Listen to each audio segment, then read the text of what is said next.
Flatley. Welcome to Leading in the Dark. Thanks. Happy to be here. So you're a team lead for the SWAT team in the St. Louis Police Department. That's correct. Yep. Tell me the story. How did you get into that? What got you interested in being a police officer? So it, I love to tell you I had this big call to serve moment, but as a kid growing up, I just wanted to go into business and actually went to, and I didn't really know what that meant, going into business. I just assumed I was going to go and I don't, was it start my own business or work for someone? Either way, went to school at Maryville for that. And I quickly realized that that wasn't for me. I needed something else. I don't want to say I have too much ADD or ADHD, but I didn't like the idea of sitting in an office. It wouldn't work for me. So, I had a cousin who was in the police officer at the time, and she was telling me about it actually. I was like, man, it sounds really like a lot of fun and something I could enjoy doing. And I got it. So I asked her about SWAT team back then because her boyfriend at the time was interested in going as well to the SWAT team, who was also a police officer. So I talked to both of them and they were able to kind of steer me in the right direction. And so when I put in my application for the police department, it was with every intention of eventually going to the SWAT team. And your cousin, was she on in the St. Louis City? Yeah, she was. She worked about 7 years at various patrol stations, our North Patrol, and then eventually the South Patrol. She's since left the department. She's in private sector doing security for couple corporate places. But yeah, so Did you grow up in the city? Did you consider any other departments or why the St. Louis City Department? yeah, I grew up in the city. I grew up in South St. Louis, kind of Linwood Park area, and then a little when I was younger, closer over on Grand, the Dutchtown neighborhood. Yeah, it's just kind of what I knew. I lived there most of my life. When I was in high school, I moved out of the city, but I would still find myself hanging out in the city with other friends, and it just kept calling me back. So that's how I ended up there. Tell me, what is the path? So somebody wants to become a police officer. What do they need to do before applying? What's the background that you need to have? So yeah, St. Louis, due to its lack of manpower issues, we continue to lower the bar. So it's not too difficult these days. But no, joke aside, so you don't have to have a bachelor's degree. You do have to have high school, and they offer a lot of incentives actually to get your degree. And while on the job, they do some tuition reimbursement stuff like that, as well as pay incentives if you have it. But yeah, so you got to have graduate from high school. You need to not have a criminal record. And then once you submit your application, you have to be able to pass a series of tests, physical abilities test, which involves an obstacle course for time, as well as a psych evaluation, and then an oral board interview with you'll sit across from three officers, and they will one's asking you questions, one's just kind of staring at you, trying to intimidate you, and the other one's taking notes. It's kind of interesting process. Not knowing what I was going into when I went through the process, I was like, "What is going on?" But it was fun. I enjoyed it. And is that all leading up to going into the academy?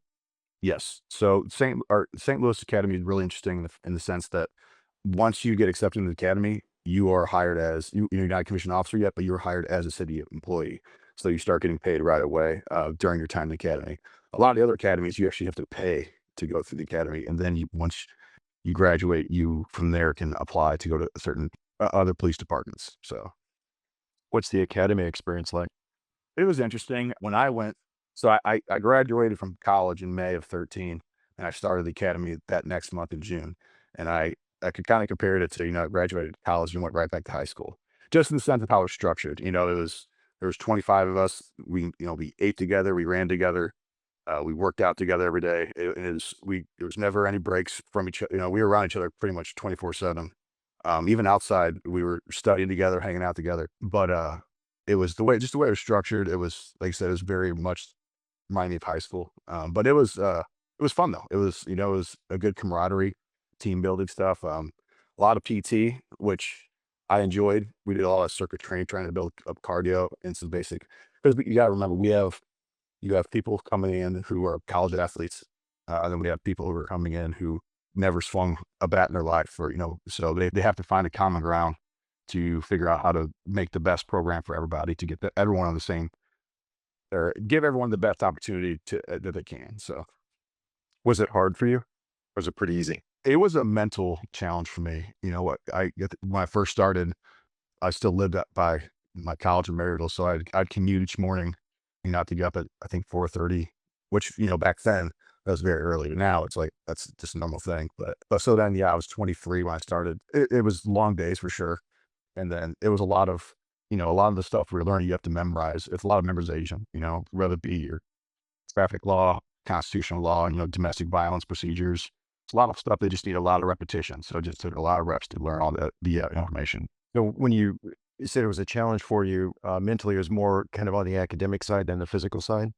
Yes, definitely. Yeah, and it's being a paramilitary organization, you absolutely have to respect and pay attention to, rank. Rank is a very big deal. And I was a bit of a smart ass, which I got a quick wake up call when I went to the academy, and, I couldn't crack the same jokes I used to in high school. So when you use the term paramilitary, are you talking about the department as a whole or specifically SWAT? The entire department as a whole, it's rank based. We have, when you get hired on, it's changed. You went from recruit, and you may be called something different when you're in the academy. Once upon graduation, you become a PPO, which is a probationary police officer for your first year. From there, your rank goes to PO, which a lot of people end up spending, PO or police officer. A lot of people end up spending their entire careers as police officers. But there's opportunities to be promoted up into supervisors and commanders and other higher levels of higher ranks. But sorry, but the question paramilitary though, yeah, it's, if you get a direct order from a, higher rank, you better follow through. So you mentioned when you started thinking about becoming a police officer that you wanted to go to SWAT. That was already on your plan. So one, why? Why did you want to go to SWAT? And what's the path? If that's your desire going in, can you get on like a fast track to be given that opportunity? How does that all work? So I had some really good mentors when I first came out of the academy. I had my FTO, my field training officer, who was really good at showing, kind of teaching the basics and just how to be a good police officer. He had a lot of street smarts. But then my first partner after that, his name's Ryan Lindhorst. He's on SWAT with me still to this day, and he really kind of taught me how the job really was. And one thing I told him, I had ever interested going to SWAT, and he said, well, it was his advice, the best thing to do is write search warrants. So we have a lot of face-to-face time with the guys from SWAT and kind of develop that personal relationship. And then two, just be super hardworking, get your name out there, making good arrests. We have a thing called a joker every night or after every shift. It's basically just a summary of all of every arrest or crime that happened in a district every shift. And commanders of those specialized units like SWAT, they read that stuff. They're looking for guys who are hardworking, who are getting guns, making good, narcotics, weapons violation arrests. Yeah. And so spent a lot of time doing that. Ryan kind of showed me how to do that. So if you want to be given the opportunity to join SWAT, is there like an additional application process? And what does that kind of pipeline look like? Once you have, so every specialized unit, SWAT included, we have a manning table. So we have a max amount of personnel we're allowed to have. Right now we're supposed to have 18 operators or officers. We have 15 currently. So everyone's feeling the lack of manpower across the board. So we're just from the moment we have to just make do with what we have.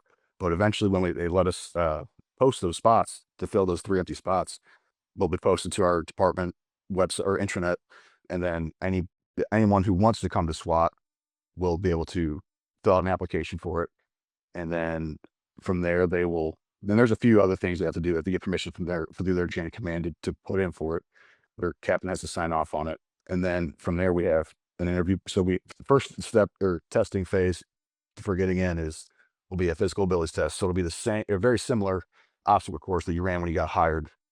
But we have a few additional larger obstacles, like a 6-foot wall versus a 4-foot wall.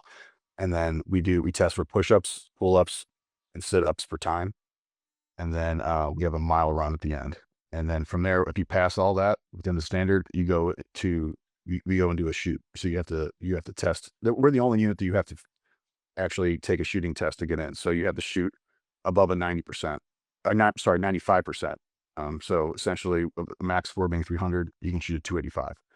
And then if you pass both those, then you go on to an interview with the commander of the unit, our lieutenant, and as well as supervisors and sergeants. So at fully staffed, there's only 18 of you, and I think you said the full department is roughly like 1,000 police officers. Yeah. So we have 18. This will be 18 operators or police officers. Then we have 2 sergeants and then a lieutenant. fully staffed, we'd have 21, but at the moment we're down 3 spots, so 18. So we're a small percentage of the police department. Yeah, very small, but I'm sure you humbly consider you all the best, right? There's only 20 of you out of 1,000. That's a pretty small Yeah. group of elite folks. Yeah, it's when I first tried out for the team, I had to try out twice, which is not anything uncommon. Some guys who were absolute studs in the unit before I went down, I mean, they'd try out 7, 8 times before they'd make it.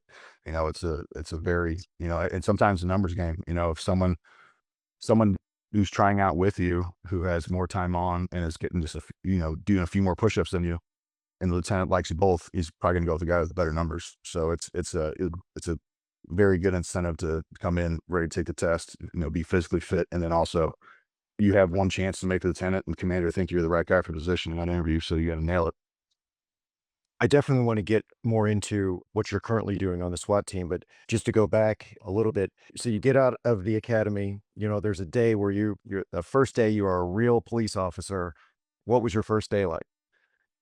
It was funny. My first day, I was I went to I was assigned to the 7th district, which is out of North Patrol, which the 7th district is no longer a thing. We shortly redistrict after me coming out. But I ended up meeting a sergeant and the captain of the district, and not knowing either one of them. The sergeant's son ended up becoming one of my best friends later in life. Never met him, and he's a few years older than me now. But so it was an experience for sure. It seems so long ago. We were doing so much. It's hard to remember the actual first day, but I do remember I have one pretty cool fact about myself. So like I said, we redistrict from 9 districts down to 6. And so when I was assigned to the 7th, I was on night watch. So we were, and that was and it sounds cooler than it really is, but like during that time that day we actually transitioned, I was in a process where I was trying to learn the booking procedure. And the way to do that is repetition. So you just want to arrest as many people as you possibly can. And so my my field training officer we just go out, we get people who had bench warrants, simple stuff like, missing court for whatever. In the city, unfortunately, the majority of the people we come in contact with probably have bench warrants, so it's not a hard arrest to make. But so anyway, so I had the last arrest in the 7th district, and I had the first arrest in the 5th district, just because it happened with the time switch right as we were going through the procedures. So it was pretty cool. Yeah. When I talked to our friend Josh, one of the things I asked him and he was describing is, the St. Louis City Fire Department kind of has a reputation and a culture about them. They're one of the oldest fire departments in the country. And, they really get after it, right? I mean, it's a no nonsense fire department. What's kind of a similar thing in the police department? What's kind of their history and culture and Yeah, so we're actually kind of some of the fire department. We are one of the oldest police departments as well. I want to say it was 1808, I believe, was when we first started. And it actually was like a 4-man militia at the time. And then it kind of grew and grew over time. And I think we ended up becoming the first professional police department in the country, actually. Cool. And then to this day, we have a very unique badge. Most people have what we would think like a shield, like you think of LOPD would have, or or a sheriff's star. We have a different, very unique shield that a lot of other departments have adopted from us. They've kind of followed suit with our badge, and they wear that as well. But is there anything in the culture similar to the fire? Look, the St. Louis City, most people know, is a no nonsense, can be a pretty rough and dangerous place. Like, or do you all like, hey, we're in charge of a tough city. Like, we take our job seriously. Like, we're out there every day getting after it, and this isn't like country club police department or however you might describe it. Yeah, sure. Yeah, no, we are time and time again one of the murder capital of the country, and based off capita, per capita, based off the population. That's kind of a misconception. A lot of people, they hear about all the shootings and homicides in Chicago. Now they have their hands full out, absolutely. But if you look at it based on their population, we far exceed them. But they break it down per 100,000. So we are absolutely a dangerous city, and we wear that with pride. On a busy night, we could go, if we're actually on the street and in the summertime, we could have as many as 15 car pursuits that we're directly involved in, and from there we're going to multiple shooting and homicide scenes, and to getting back and chasing other carjacked vehicles all in the same shift. the 8-hour shift. So it's we're very busy. And yeah, we wear that with pride for sure. Do you ever consider that danger? I mean, imagine you have to. I mean, I know what your personal life is outside of work. You know, you have people that you take care of. Do you ever? Yeah, how do you think about that danger that you're putting yourself in every day? So, I mean, there's definitely an element to it when I was newer and fresher. I remember going on my first search warrant and, just having butterflies, in your stomach, like, kinda nervous, not knowing what to expect, and I will say if I have a hiatus from work, and if I'm off for an injury or an administrative leave, whenever I come back, you kinda get those little bit of butterflies in your stomach when you're getting ready to hit your first door. But I've I kinda had a really, unique intro into SWAT when I first went down. My very first search warrant, I was brand new, so I wasn't doing anything other than basically driving the truck to get there. First search warrant, though, as our point man, former team leader, Nick Manasco, as he went in, he got shot at immediately by a guy in the hard right indoor or in hard right corner inside the door, and, he returned fire and neutralized the threat right away. And, I was just to me, it being my first one, like, "Is this how it always is? Like, this is kinda crazy," and come to find out, they hadn't had an officer-involved shooting in the unit, for quite a while, so that was a big deal for the unit back then, and then about maybe 2 months later, we had a call out, which is when I say a call out, it's an incident where SWAT is specifically requested when we're off duty or we are doing something else. In this one incident, it was, I think, a mother called the police and wanted to do a welfare check on her adult child, who I think he was in his mid-20s. So officers showed up and he ambushed him, with an AK variant rifle out of a second-story attic window. They called for us naturally, and, while they're keying up requesting us, you can still hear gunshots in the background going off. So we flew up there, we deployed our snipers, and we have a react team. We forward stage in case of any type of hasty rescue needs to be done, or, hostage rescue or anything like that. And as soon as the suspect appeared out of the top window to fire at that react team, our sniper who's on Overwatch, neutralized that threat as well. So again, my first search warrant shooting, my first call out like that, we had a shooting. I was like, this is crazy. Like, is this how it is? I didn't believe the guys. I thought they were messing with me, but yeah, it was. And then there's another incident down the line that I don't need to get into now, but it was just a crazy first 6 months in the unit. Well, is that incident something you can share or can't share? Or It's it if you can't, actually, it's fine. yeah, I better stay away from that one. Okay. So it's an interesting point you mentioned when you joined the team, and they're basically just letting you drive the truck. So how long are you driving the truck before you get out there and get in the action? So I mean, on that search warrant, I mean, I still ended up clearing a room in the basement, and I hadn't even qualified with the rifle yet. So I just had a Beretta, and, I think, and I didn't know. I was just jumping in and doing the job. And I remember we came outside. My sergeant kind of looks at me and goes, "Are you inside?" I was like, "Yeah." And he's like, and he just starts laughing. I was like, "All right, good job." So it was, so I got to have fun right away. I had some great teammates who did, like I said, I mentioned former team leaders. They did a great job because we do all of our training in-house for the most part. So all the new guys get trained up by the senior operators and, team leaders. And so we had some great guys who got me rolling basically day one. So And how did you end up being a team leader? funny story. I never wanted to be. I never thought I would have been, because when I came on, we had a ton of guys. We were very, very top heavy in the sense that we had a lot of guys with a lot of experience. We had like 7 or 8 guys who all been on the team over 5 years, which that's a good amount to have, back then.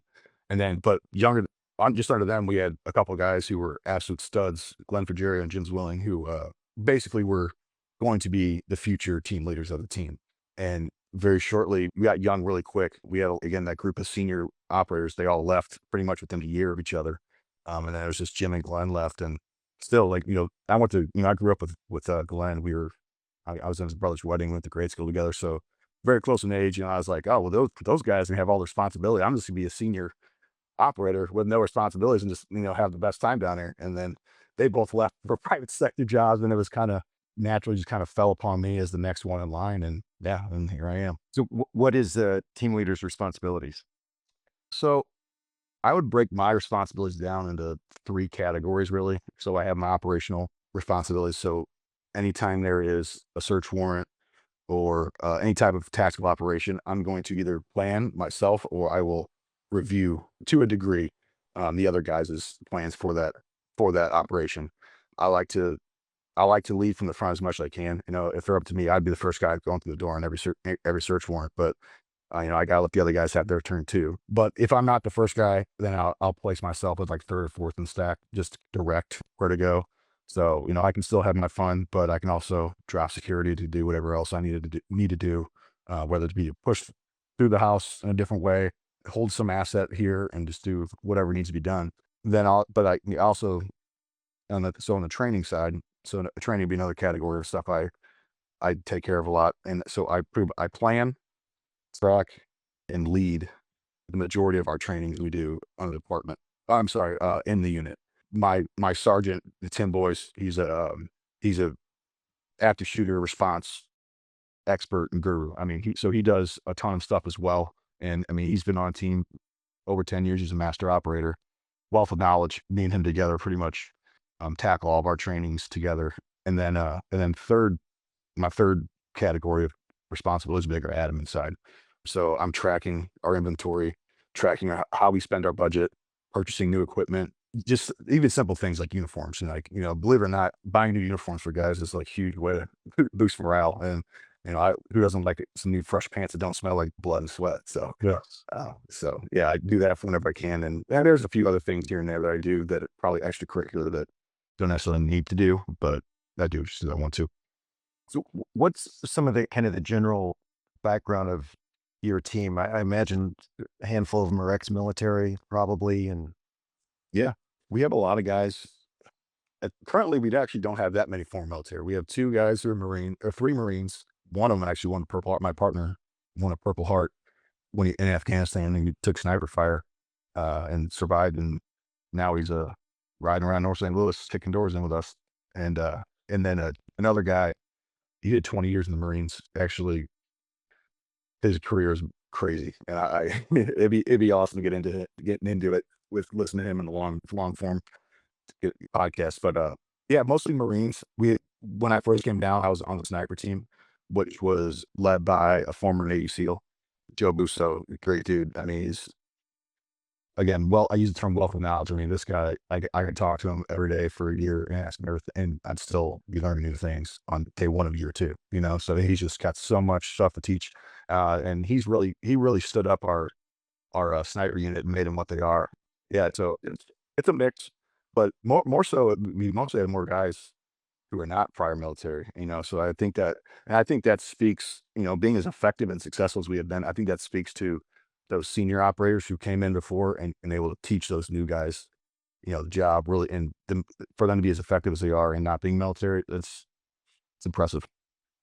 how do you approach being the team leader, leading these types of individuals, especially these former military folks? You know, you mentioned Navy SEALs, these Marines. They could. I don't know these people, so I'm not saying they do, but they very well could have an attitude like, "Hey, I've done more, been around more. You're not military. Why should I listen to you?" Like, how do you lead these types of individuals and get them to Yeah. trust you as a leader?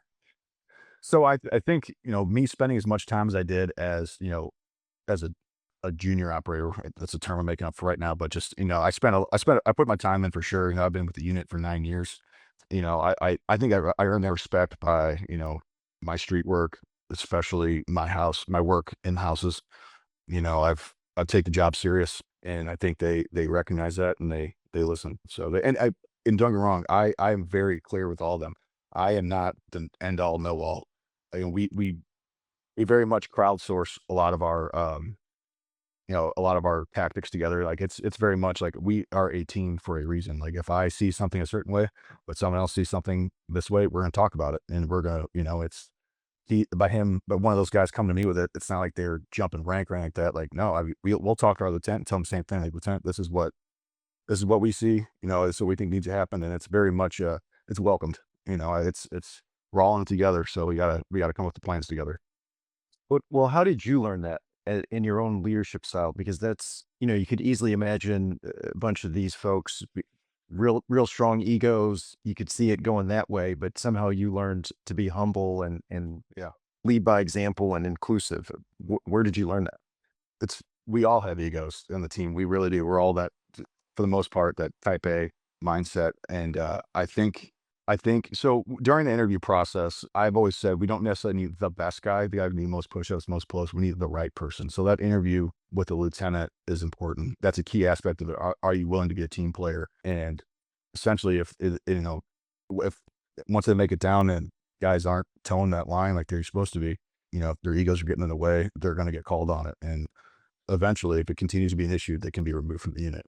So we really haven't had that too often. We've been pretty fortunate. That the guy I mentioned, the 20 years in the Marines, who's, again, he knows he's done more in his career than I can ever imagine to at this point. And, he's the first guy to, if I ask him for help, he's right there and willing to give it to me. But if it's not unsolicited, he never gives it unsolicited. He's definitely a team player for sure. In my conversation with Josh, he told the story of, he's a medic that goes out with you guys. So I don't, correct me to use the right terms. I don't want to say he's on SWAT, but he's there with you. And he described that was kind of a new thought process of bringing some medics into your team. Were you part of that, of getting that set up? No, so they were the technical program was, I think, I want to say it was probably more, call it was in its infancy when I came down. They were getting the unit stood up, but now I think we've definitely done a little more training with them than we have in the past, as far as how we want to bring them in and utilize them more. Depending, because majority of what we do is residential homes. That's what we're typically going into for our search warrants. So there really isn't a need for them for them to come in with us during the initial clearing. We don't want to take them into a hot zone, so to speak. But now, if there's an active shooter event, especially in a large industrial complex or in a school, for sure, for example, we're going to bring them with us, and they need to know how to move with us. When I don't want to say stay out of our way, essentially, but they need to know, because I mean they're not armed. They need to know when to be in cover, when to move, and Josh is, and all this, and the other guys who've participated in those trainings, they've done a great job. So yeah, they're extremely, extremely valued or asset to our team. It helps my wife sleep better at night. Cool. So you've mentioned search warrants a number of times. Why? I mean, is this like one of the main things that you all do, is search warrants? Yeah, so our first mission for any SWAT team needs to be HRT, so hostage rescue. So that's what we're training for, like those tactics. Like that's the number one mission we want to be able to be ready for. But on a more frequent, we're doing search warrants, which a detective or a police officer will essentially will have an investigation that leads them to a house, and they need to recover evidence or a suspect from that house, and so they'll have us secure the building, take all the people inside into custody or detain them pending further investigation. But once we secure that house, we'll turn it over to the detectives and let them do what they need to do, whether it be search or collect whatever evidence they need. Why does it take SWAT to do search warrants? It's just not what I would have assumed, right? Being from the outside, that sounds like a normal kind of police activity. Why do they need you all to go in there? Yeah, I mean they're high risk. I mean some search warrants get done without us, but for the most part, the majority of the suspects they're going after in the city, it's they're violent offenders. Typically, I mean, they're typically armed. So we're doing everything from homicide suspects, robbery suspects, narcotics violations, guys selling dope, carjackers, which falls in the category of robbery, I guess. And they're all typically, like I said, they're typically armed, and it's just much safer for us to hit it. Not only do we have the training and the equipment for it, also it's when a SWAT team shows up versus some detectives come to your front door, you're a lot more likely to go quietly. You're less likely to. It's a show of force, and you're much less likely to make a bad decision. Give me a feel for, like, how frequently are you doing this? Is it 10 a day? Is it one a month? Like, Sure. give me an idea. I think so. Prior to COVID, we were doing 300 a year. So we were doing as much as 11 in a day sometimes. After COVID slowed down, there's some political issues going on where a lot of officers just kind of left the job and stopped writing search warrants. But now we're on par to probably hit 150 this year. Yeah, so we're still busy. There's some days we'll do two or three in a row, but it's not we're not doing them every day. So also 'cause we have so many other responsibilities in the department that we're not able to schedule them every day.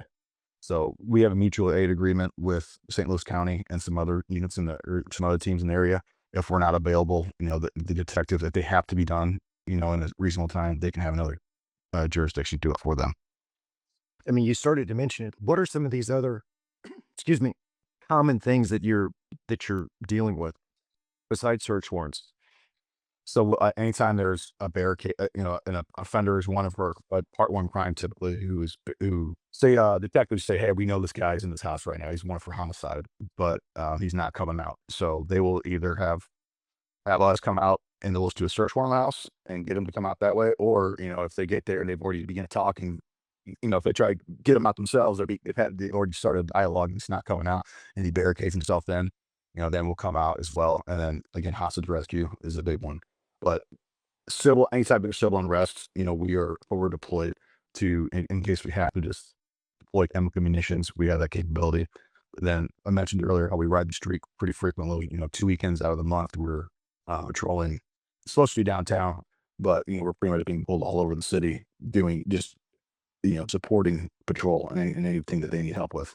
So we're kind of a band-aid for everything in the city. If there's an issue, call SWAT or our brother unit called Mobile Reserve. They're strictly a street unit where they're just patrolling.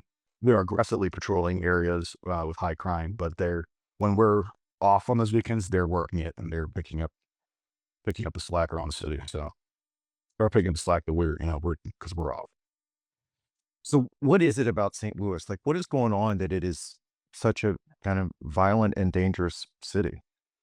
Man, I don't know. I don't want to get political on here, but I think that's probably the cause of it. So Well, but I mean, it's always been like that, right? So it's not some new sure, political or maybe thing. yeah. No, you're absolutely right. I think things have gotten way worse. Well, things were during COVID got really out of control that we weren't allowed to patrol and do enforcement like we should be doing. That coupled with a prosecutor that anytime we did bring someone in, refused to prosecute them. So that just there's when we come into contact with subjects who we look at their arrest history and they've got priors for robbery, priors for assault first, which is shooting at people, carjackings, homicide sometimes. But because of Kim Gardner, they're not convicted felons. One, she refused to prosecute them for whatever reason, and even if they are convicted, they're forgiving these incredibly low sentences. They're given probation instead. So we catch a guy with a gun who's about 25 years old, who he's again had all these rap sheet, all these extended arrests over the years, but we can't do anything with it because he's not convicted felon, even though he's been arrested for X, Y, and Z because he wasn't convicted during the Kim Gardner's tenure, and so that's just perpetuating the violence cycle. So that's an issue. That's one of the issues I can definitely speak to. How do you feel that you're received in the community? Like, do you feel welcome? Do you feel just like constant hostility? What's it like?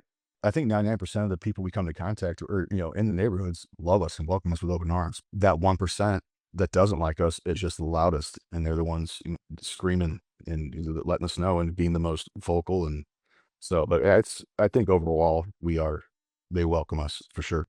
And you mentioned just in general, the number of officers in St. Louis is down, right? So you're understaffed across the board. Is that causing a lot of stress in the department and just being able to serve the community? Oh, definitely. It's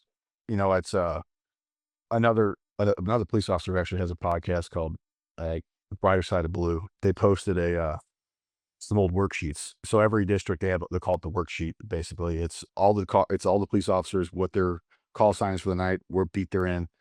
And this is back from in the 90s. They had like 70 police officers in one district, like 70. That can't be right. I looked at it again, and every car was two man. So there was there's overlapping patrols. It was crazy. Now, if you have 7 officers, you're lucky. So now that doesn't necessarily mean that we've lost 10 times the officers, but it's just it's crazy. It's officers who are working, they're overworked, so they're going to perform, they're not going to perform as well. They'll be less likely to, hey, I'm not going to stop that car right now because I got 7 reports I have to write. I'm not going to do that traffic stop because I got all these other things I have to do. There's 17 calls pending that I have to go answer before I get off my shift. And there's just no time to be proactive and get at, try to curb whatever crime you can. So, Do you know the reason for being understaffed? Is it just a lack of people entering the force? Is it budgetary? What's going on? so for, a- we were severely underpaid for a long time. So, and that so underpaid, we had a prosecutor who was more interested in prosecuting police officers than prosecuting bad guys. So it just, I hate to use the term Ferguson effect, but that's kind of what it was. All the rhetoric in the media, bashing police officers, like who would want to do it for what we're getting paid when they can go to St. Louis County or any other smaller municipalities and make $30,000 more a year and have a much better job, a much more comfortable job. I mean, that's a good point, Mike. I don't know if you want to comment on that. There certainly are groups of voices that are anti-police, defund the police, all that type of attitude. Do you currently feel that? Within this newest mayoral election, I think we definitely have a lot more support out of City Hall now. Again, Tim Garner leaving and Gabe Gore coming in. Absolutely, we have more support there. I think everything in this realm is a pendulum, and I think things got real bad for a while, but I think we are trending it back in the right direction. We have a lot of support from a few nonprofits, St. Louis Police Foundation, as well as the PTF or Patriot Training Foundation. So now we're having a lot more. We're getting training funded. We're having opportunities to train a lot more. We're getting equipment purchases that we've been lacking for years. That the city, for whatever their budgetary reasons, we're citing. These foundations are able to step in and kind of help us out, and that's all just from citizens around the area. So it's you can feel it for sure. How did you personally stick through it when it was really bad and, it was a very kind of anti-police environment? What kept you going? Well, one, I was in SWAT already, and I didn't want to give up. I thought to myself, like, there's no way this can continue. We not to keep going back to elections, but when Trump won, and when was that? His first election. That was definitely gave us some hope, thinking that things are going to start to get better, and they did. It just things continued, and like I said, didn't want to give up. I really, really do enjoy what I do. I don't think I could do what I do at any other place. Definitely not as frequently. I definitely looked at St. Charles County and St. Louis County and had some offers from the U.S. Marshals as well. But I was just, this is where I'm from St. Louis. I didn't want to do it anywhere else. So Do you feel like you're able to make an impact?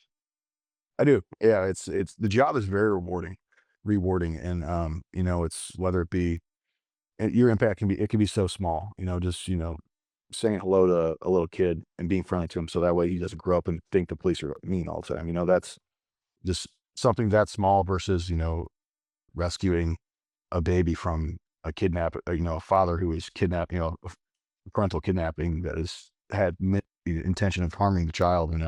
Those are anything with kids is always rewarding, and so those are what come to mind the most. It's obviously a very high stress job, dangerous job. How do you manage that stress? What do you do to not get consumed by all the negativity? I lean on my family a lot. I'm married with two kids.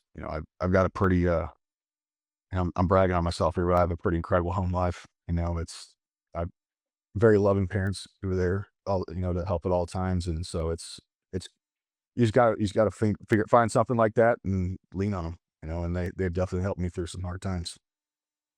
What's maybe, one or two points that you would like the general public to either understand about being a police officer, from the outside? What would you like us to know? We are humans. We have emotions. We're not just mindless robots. It's especially watching body camera footage of a lot of not mine, but of stuff on online YouTube and stuff like that.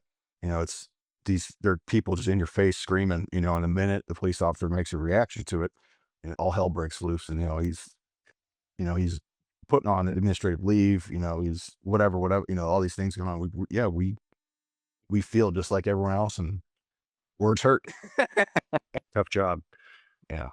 I always generally try to conclude these conversations with, an opportunity, if there's like one key takeaway from your story that you want people to get from this, what might that be?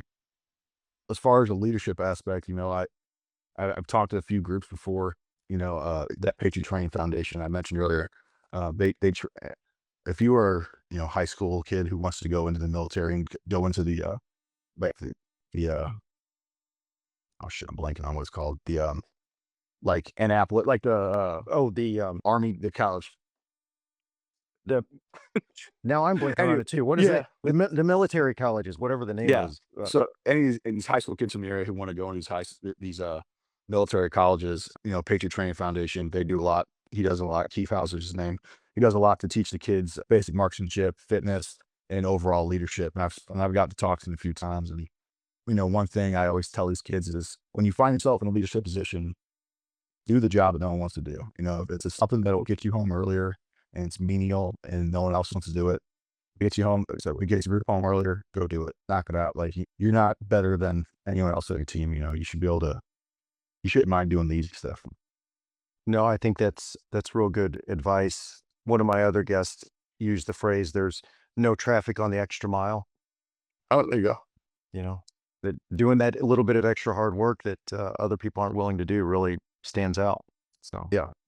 I can't say I do that every time, but especially 2.5 years ago when I was fresh into it, I was definitely trying to do as much as I could. But I think some of my guys might chuckle to hear this, but yeah, no, that's what the advice I would give, and I try to live by as much as I can. So, but like I said, we're all humans. no, I think that's right on. Thanks for taking time to share some of these stories with me, and appreciate the hard work that you do out there, and stay safe. Yeah, thanks, appreciate Thanks, Mike.